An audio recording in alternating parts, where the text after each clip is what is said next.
الصلاۃ والسلام علیک یا سیدی یا رسول اللہ وعلی آلک و اصحابک یا سیدی یا حبیب اللہ۔ مردوں کے لیے جماعت کے ساتھ نماز پڑھنا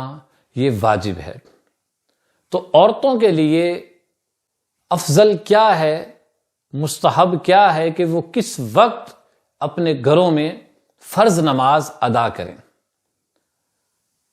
مجمع الانہر اس میں ہے کہ افضل للمرأة فی الفجر الغلس وفی غیرہ الانتظار الی فراغ الرجال عن الجماعت۔ عورتوں کے لیے افضل اور مستحب یہ ہے کہ جو فجر کی نماز ہے وہ اندھیرے میں ادا کی جائے، مطلب مردوں کی جماعت سے پہلے ادا کی جائے، کیونکہ جو مردوں کی جماعت ہوتی ہے وہ مکمل اندھیرے میں نہیں ہوتی، قدر جو روشنی ہوتی ہے وہ موجود ہوتی ہے۔ تو جو غلس ہے یہ فجر کے وقت کہ ابھی کچھ اندھیرا ہو، اس وقت عورتوں کے لیے افضل اور مستحب یہ ہے کہ وہ مردوں کی جماعت سے پہلے یعنی اندھیرے میں فجر کی نماز ادا کریں، اس میں ان کو زیادہ ثواب ہے۔ اور اس کے علاوہ جو بقیہ 4 نمازیں ہیں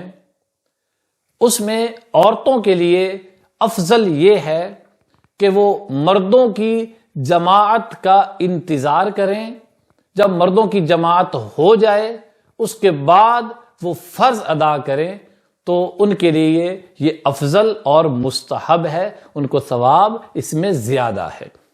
ایک اور مسئلہ کہ اگر الٹا دوپٹہ کر کے کوئی عورت نماز پڑھے تو کیا نماز ہو جاتی ہے؟ جی ہاں، نماز تو ہو جائے گی، البتہ الٹا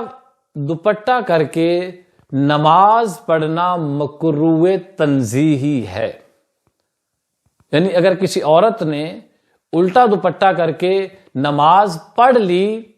اب اس نماز کو دوبارہ پڑھنا، اس کا اعادہ کرنا اس پر واجب نہیں ہے، مکروہ تنزیہی ہے، تحریمی نہیں ہے، یعنی گناہ نہیں ہے۔ البتہ علماء فرماتے ہیں کہ بہتر ہے کہ سیدھا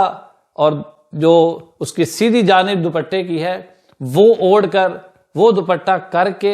اس حساب سے کر کے نماز کو دوہرا لیں تو بہتر ہے۔ بہرحال اگر نہ بھی دوہرائے تو اس پر واجب نہیں ہوگا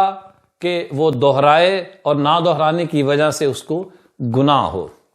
سیدی اعلی حضرت رحمۃ اللہ تعالی علیہ آپ فتاوی رضویہ شریف میں فرماتے ہیں کہ کپڑا الٹا پہننا یا اوڑھنا یہ خلاف معتاد میں داخل ہے،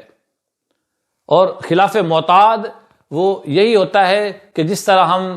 باہر بازار میں یا جو بڑوں کے سامنے